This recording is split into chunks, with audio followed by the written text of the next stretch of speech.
Hey. Hey. Hey. What's wrong with you? Do you know what you did? Ha? Last summer? Hindi ka ba nahiya sa mga Austrians? Ano sasabihin nila sa mga Oh, wow. Filipinos like you? Dahil sa mga Wait. pinagagawa mo. Shh. Alam mo kung ano nakakaya? Yung bibig mo. Kasi wala kang respeto sa mga tutulog, oh. Ako pa yung bastos ngayon. Ako yung naghihiyan sa mukha. Ako yung bastos. Ow! Ha?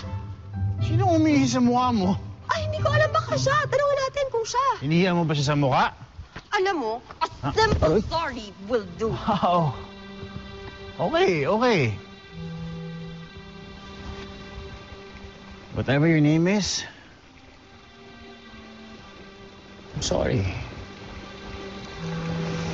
Happy birthday. Happy? Are you asking me if I'm happy? Is it your birthday?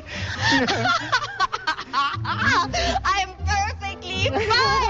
Dahil hindi ako papayag na makakatakas ka dito sa ginawa mo. Ha? You don't belong here, moron! Hey! Kamainay, okay? Relax ka lang.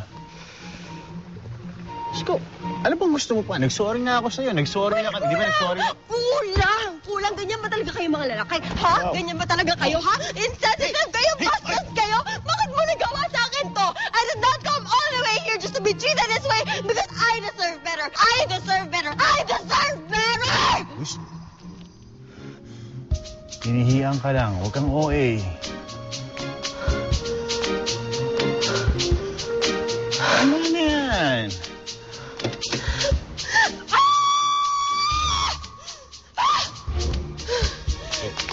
Ay! Ang ginagawa ko sa iyo! Sasri! Bitiwan mo ko! Tawag ko ng pulis! Bitiwan mo ako! Sino ka ba? Bitiwan mo ako! Bitiwan mo ako! Help! Bitiwan mo! Halo. Kasama si Los. Halo, Sisto. I'm sorry. Sisto Los.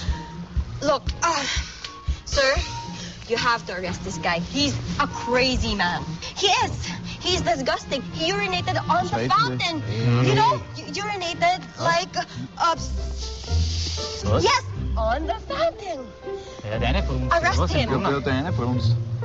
Eh, What? no.